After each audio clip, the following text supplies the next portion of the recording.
Biomed, c'est aussi un essai de médecine personnalisée, de médecine où on essaye d'être un peu plus précis dans l'attribution des traitements. Il est à la fois plus modeste parce qu'il s'intéresse à une seule maladie et peut-être plus difficile parce qu'il s'intéresse à la maladie qui tue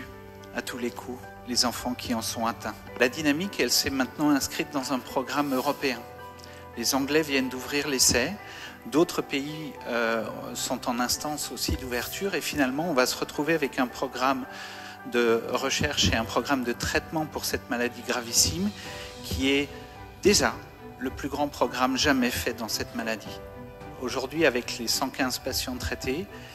il y a 2 fois plus de patients traités que dans le plus gros essai qui ait jamais été fait dans cette maladie. Ça nous permet d'analyser les choses d'une façon beaucoup plus précise quand on se rend compte que finalement c'est peut-être une maladie, mais qu'à l'intérieur de cette maladie, il y a plusieurs sous-maladies qui vont peut-être avoir besoin de prises en charge différentes. Et c'est ça que nous apprend déjà ce programme. La deuxième chose qu'on a appris, c'est qu'il y a peut-être des maladies dans le cerveau qui ressemblent biologiquement énormément à ces gliomes infiltrants du tronc. Dans l'essai Biomed 2.0, on va inclure des enfants qui ont des tumeurs qui ressemblent aux tumeurs du tronc et qui vont donc bénéficier de la même approche thérapeutique parce que sinon, ils n'avaient aucun traitement spécifique. On avait prévu, grâce à l'ouverture à l'Europe, d'avoir 250 patients traités. Donc on a encore besoin de continuer à faire des portraits moléculaires parce que c'est ça qui va nous permettre de choisir les traitements. Et ce qu'on va vouloir faire dans Biomed 2.0, c'est passer aujourd'hui d'une analyse qui prend 6 semaines, 16 jours pour avoir le résultat. Notre ambition, c'est d'avoir ce résultat en moins de 3 semaines pour Biomed 2.0. Et à ce moment-là, on pourra utiliser entièrement toute l'information biologique pour attribuer le meilleur traitement possible aux enfants qui participeront à cette étude. L'autre chose qui va se passer dans Biomed 2.0, c'est qu'entre-temps, avec les analyses qui ont été faites, à partir d'une biopsie qui a la taille d'un grain de riz, c'est une tumeur extrêmement difficile d'accès, la moitié du monde ne veut pas les biopsier, ne veut pas y toucher,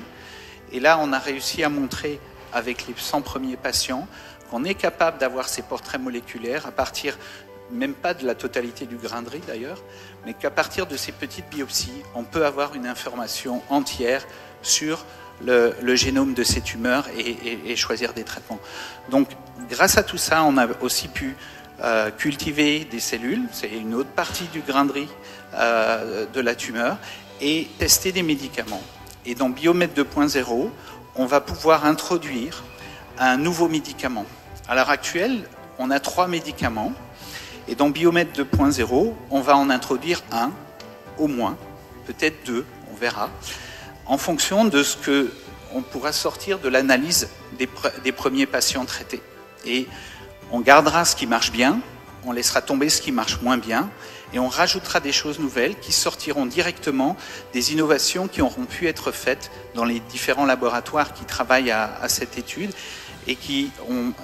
réussi à donc développer des nouveaux traitements qui n'existaient pas encore pour cette maladie. Donc vous voyez que Biomed, c'est un programme qui se déroule sur le long terme et où le soutien continu que Imagine for Margot fait nous permet d'avoir quelque chose qui va au-delà de juste un essai, mais qui est une façon différente de voir cette maladie, une façon positive de soigner ces enfants